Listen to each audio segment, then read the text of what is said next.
On this edition of Independent Sources, Agents of Change, helping women and children rebuild after the genocide in Central and East Africa. Summer slump.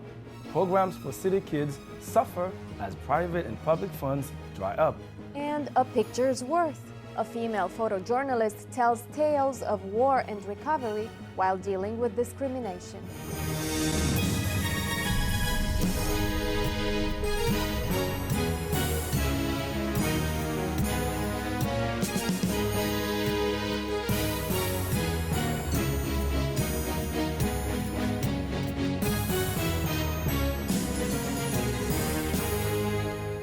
Welcome to Independent Sources. I'm Gary Pierre-Pierre. And I'm Viano Ravinka. Rebecca Tinsley is a journalist and human rights activist who has been working in Darfur since 2004. She covered the genocide in that region for the BBC and was so moved by what she saw that she wrote a book about it. The book, When the Stars Fall to Earth, is a fictional account of the bloodshed and horror that was widely underreported by the Western media. I sat down with Tinsley to talk about the book and some of the other work that she is doing in Africa with the women and children affected by genocide. Rebecca, why did you choose fiction to tell the story? You know, I first went to Darfur in 2004. At the height of the killing, I went to the refugee camps and I interviewed women who had survived the genocide in their villages because I wanted to get their testimony. And altogether, my team and I collected testimony from about 60,000 survivors. And we submitted it to the International Criminal Court in The Hague, and it was accepted. And we also collected 500 drawings by Darfuri children that depicted the genocide. And since 2004, I have been going around universities and faith groups talking endlessly about what's happening in Darfur. And guess what? I'm always talking to the initiated. I'm always preaching to the choir. And I realized that I needed to learn from the guy who wrote The Kite Runner.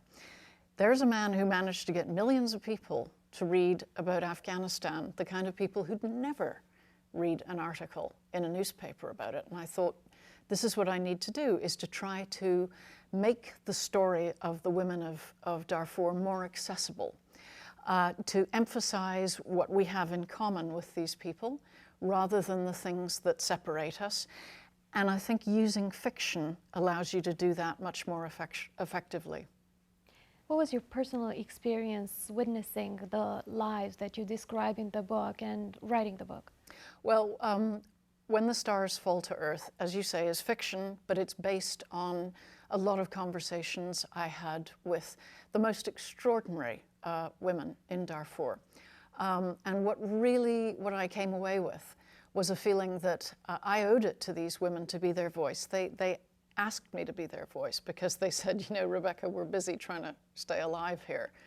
And I said to them, you know, I'm a privileged white woman. You know, how could I possibly understand your experience, let alone the African experience? And they said, you know what, Rebecca, you're here. Nobody else is, so you've got to write our story. And so my personal feelings, I think I was just so inspired by how resilient and resourceful they were. And it was in direct contrast to the image we have of Africans in refugee camps, which is of helpless victims. These people define themselves as survivors.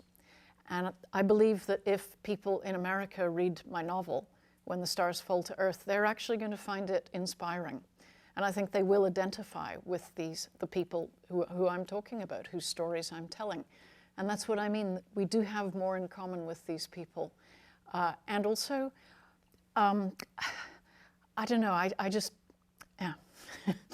We have a lot in common with them, and we can learn from their incredible resilience in the face of extraordinary challenges. And you did just mention that they asked you to write about their story, and you were quoted to say that in their response they said, no one knows what's happening here, yeah. But the world does know. No, the world thinks it knows. The world chooses not to know. The world imagines that Darfur is something that happened earlier in the last decade, and the height of the killing was in 2003, 4, 5. But the horrible truth is there has been a surge in killing recently. My organization, Waging Peace, we're involved in documenting the amount of bombing, raping, killing that is going on at the moment. And if I tell you that I have on my desk at home a 55-page list of all the recent attacks, we're talking about 266 bombing raids by their own government, killing their own people. And that's just in the last 18 months. An unknown number of people still dying and women being systematically raped. We choose not to know that this is happening. What's been the feedback to the book so far?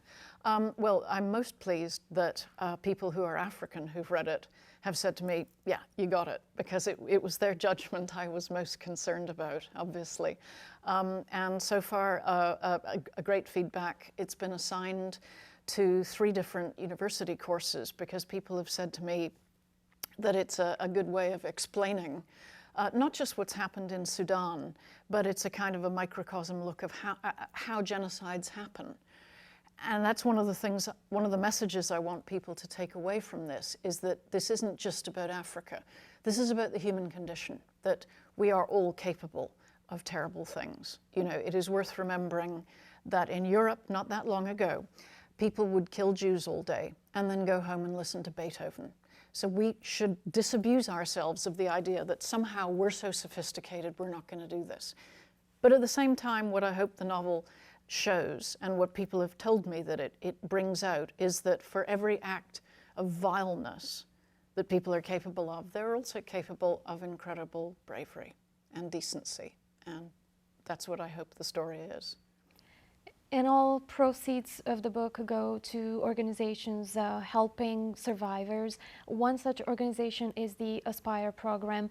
Describe what it exactly does to help women overcome the tragedy. Well, first of all, you're right. All my proceeds from that novel go to help survivors of genocide in Africa. And I thought it was important, you know, that I'm not just a voyeur going in and looking at these people suffering, and that we direct money towards people, like I said, who define themselves as survivors and who are trying to rebuild their lives after the devastation of genocide. And the Aspire program is a typical example of this. Incredibly poor women in Rwanda who survived the Rwandan genocide. We teach them to read and write, which incidentally is the most beautiful thing you can ever do for a woman. If you could see how they blossom the minute that they can read and write. It's, you know, incredible the way their self-confidence grows. And of course, all the statistics show that a woman who can read and write is much more likely to have children who can read and write and who are, you know, make it through childhood and all the awful childhood diseases in Africa. So we teach them to read and write. We teach them about nutrition, hygiene, how to manage money, how to set up a business.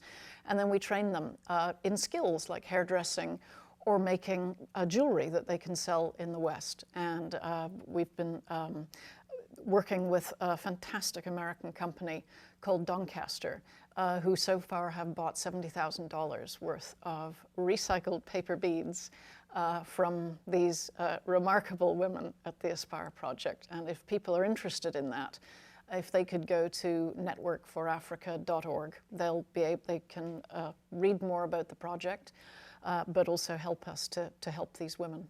And you talk a lot about help to women, and we hear a lot about organizations here and worldwide helping women in Africa. What about little boys who have perhaps no other chance than growing up to be child soldiers? Yeah, and that's incredibly important.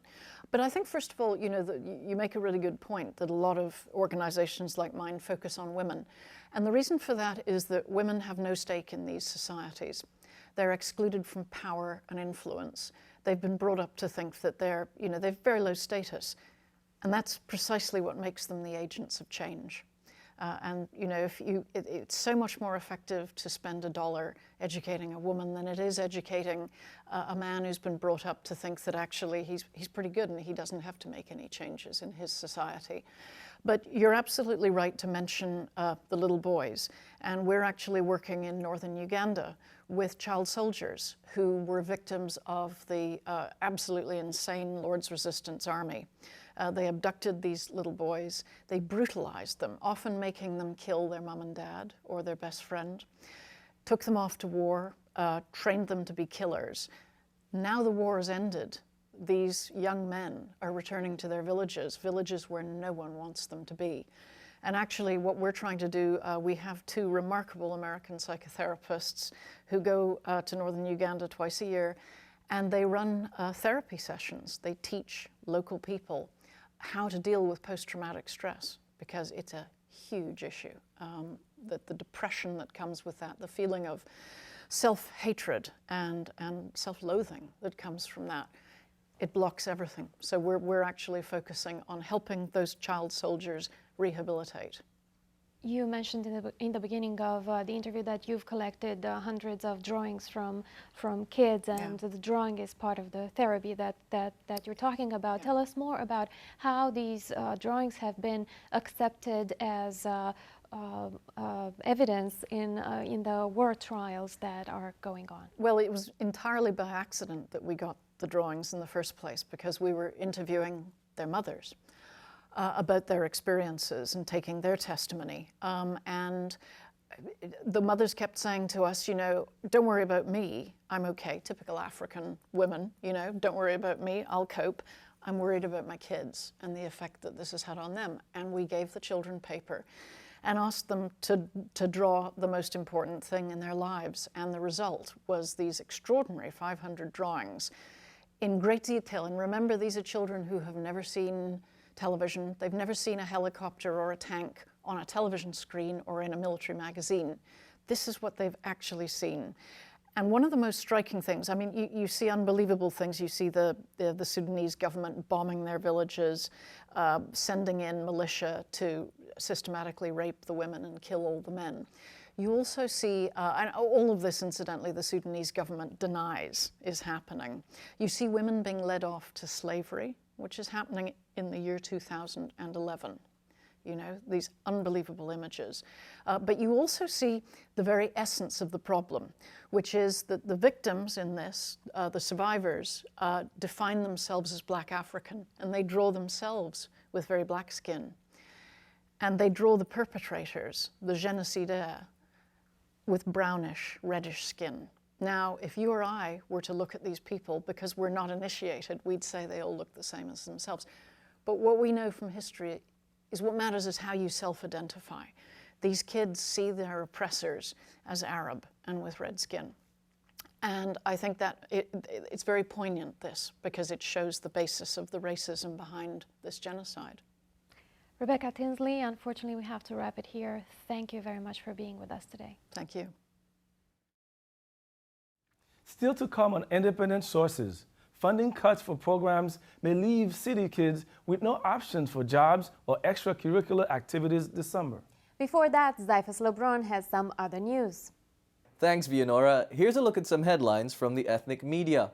Color Lines magazine reports that several national civil rights organizations are coming under fire for their support of AT&T and T-Mobile's proposed merger.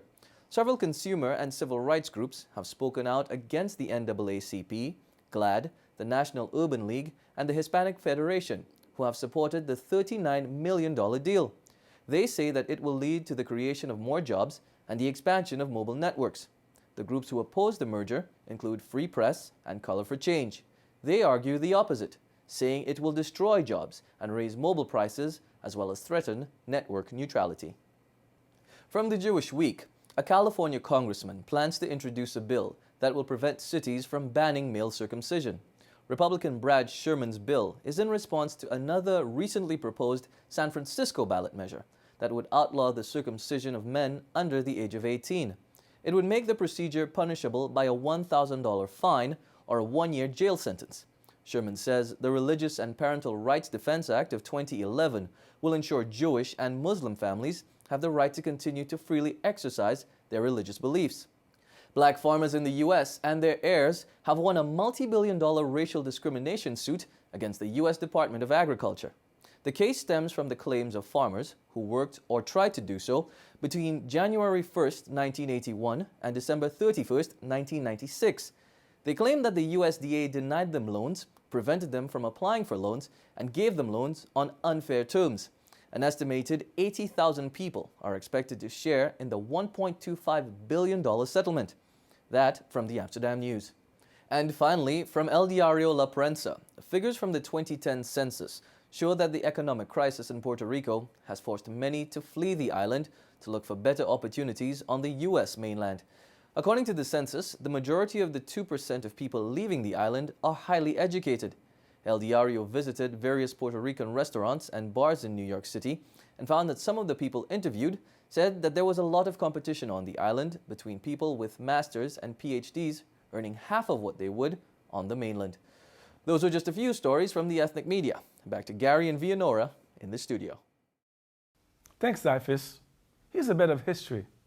Tennis great Althea Gibson held her first racket on a play street sponsored by the Police Athletic League. Since then, thousands of children have spent many a summer on these play streets and taken part in similar programs. However, budget cuts brought on by an anemic economy are affecting both private and community organizations trying to give kids something to do during the sweltering summer days. I sat down with Richard Green of the Crown Heights Youth Collective and Alana Sweeney of the Police Athletic League to talk about how these cutbacks are affecting their programs. Richard, your funding went from $500,000 several years ago to about $20,000 now from the city. How have you been able to cope? Through a lot of different methods. One would probably be we did have to get some private foundation help, and there's just a lot of sweat equity that go in to make up the differences that the old programs that they were funding prior, the street outreach, which was a major piece, and the city sports, another big piece, and of course after school programs.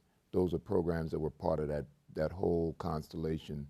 And this is going back now, maybe about 13 years. Okay.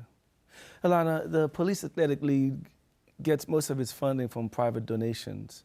Well, actually, that's not necessarily true. Okay. We do have a very large amount of our funding coming from government sources as well. Have you experienced a steep cut there as well? Where we've noticed it is more with the after-school programming, that there have been gradual cuts, and PAL has had to scale back in terms of the programs that they were providing, and also in some of the spaces they were having to pay more rent. I think it's been challenging as well on the private side because of everything that's happened to the economy. Exactly. And that's made it more difficult. But we have managed, while we've scaled back on some of the programs, we've been able to maintain in others. I mean, at the height of PAL on their summer play streets, for example, there were 76 play streets. Last year there were 46. Can you tell us a little bit about Play Street, what that was? Absolutely. Play Street started back with the beginning of PAL back in 1914. And it started with the police and the Police Athletic League. At one point, PAL was part of the NYPD, which they no longer are. It's a separate not-for-profit. But we do work very cooperatively with the NYPD. But Captain John Sweeney and no relation, Commissioner Wood, no, not even spelled the same, but it is interesting. I'm married to John Sweeney, so it goes full circle. At any rate, they started to try and get children off the street, to stop them from gambling and swearing and getting into mischief. Smoking was the other, to try and get them off the street and into programs. So one of the things that they saw was in the summer the children had nothing to do. So they started play streets where they'd bring out equipment and police officers would come and would play with the kids to get them off the street and keep them out of mischief. Well, I mean, we see And by the something. way, my old center was Sweeney Center. Oh, there you go. The Sweeney thing. Yeah. I mean, Richard, there's all these cuts, and Alana was talking about situation that sounds like today. Kids with nothing to do. What can be done? How are we going to be able to fill that void in fundings and after school and summer programs? Well, you know, you hit a very key point, that Gary, that idleness is a major issue with the young people out there, and the issues that we see happening with them is just to have that opportunity to go in someplace and get something done. The other items is a GED, a JOB, and their driver's license. Those three items, if I can get my 19-year-old on that path right there. I can guarantee almost they'll have a job and they'll be out of the streets. And of course, basketball is not, or sports is just not the issue of sports, but scholarships, teaching them how to, the skills of life and all those things that come apart as part of my basketball program is what we're missing out on, and our young people are missing out on it. So obviously, the next option, there's an old story about the clean glass of water. If we don't set that clean glass of water out there for them to drink from, they're going to drink from that other glass that's sitting there. And so that's what we do every day, is to attempt to make sure that clean glass is setting out there. Alana, the PL, how are you going to manage? How are you going to cope? Well, last year we had 46 play streets. It looks like this year we'll have 48, which is good. It's still down from the 76 where we were a few years ago. We've had to really watch where they are. We're trying to put them in the highest crime areas. We had one that we had moved to an area where 3 gangs were dissecting or converging together. And the community leaders in where that play street had been had a fit. They said, our crime rate is going to go up. It's going to be a problem. And I was able to get a private funder who believed very strongly in it. It's only $15,000 for a play street for the summer. It's not a huge lift. But when you have 300 children who are in activities every day as a result of that play street, it makes a huge difference. On our summer camp programs, we've been very lucky with those. They have not been touched. We will be running 26 of those programs in every borough. So that will be a very good thing for kids. We have waiting lists for them. Many of our summer day camp programs are free. In fact, the majority are free. We do have some where some of the slots are paid slots at only, I think it's a lot of money, but $650 and a $50 registration fee. But parents are calling and they're saying, other programs out there are $1,500. Yes, a we week. can't afford it. Yeah. Exactly.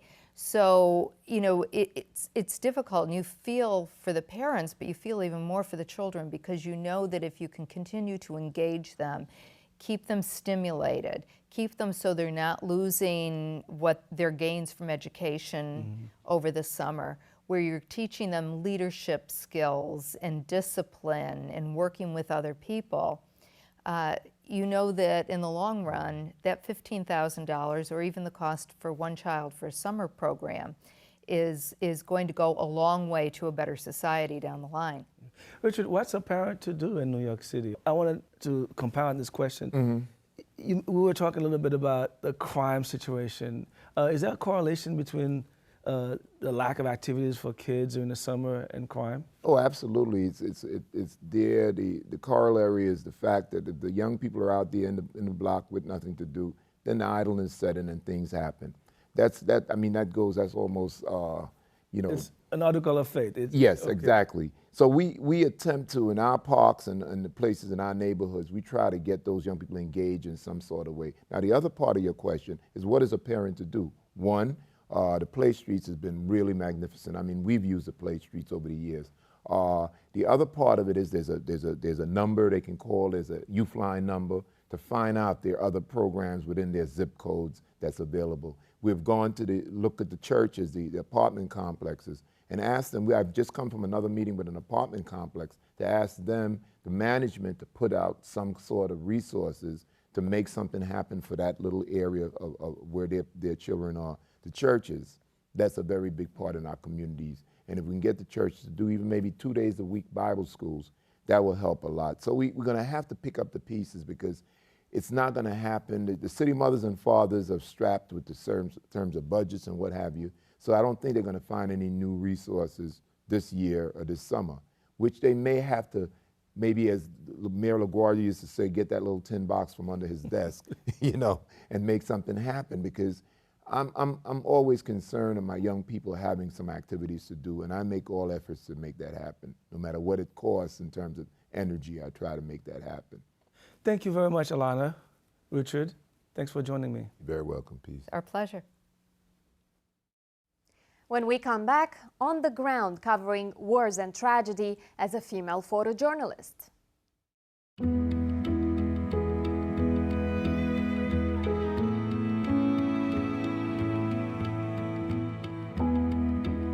Do your part.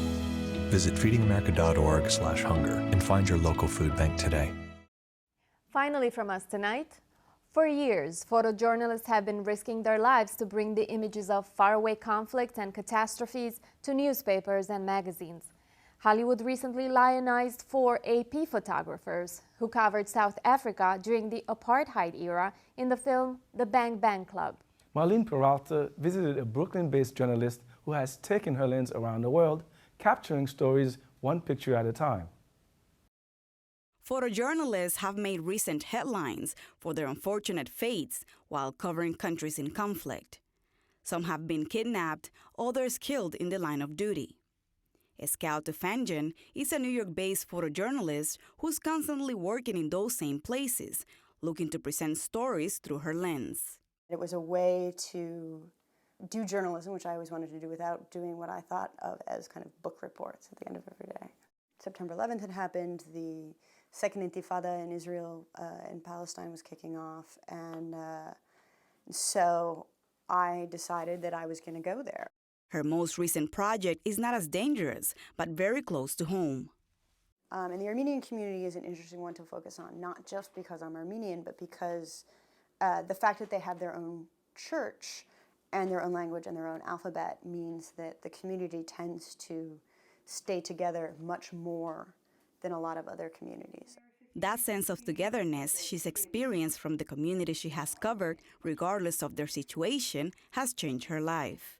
It's possibly made me more optimistic, which is very strange. You know, you see all of these horrible things and you see people going, you know, on some of the worst days of their lives and living in these horrible situations, but you also see how people survive in that. And not just survive, I mean, people are reading bedtime stories to their kids when they're living on the side of the road after an earthquake that killed 250,000 people.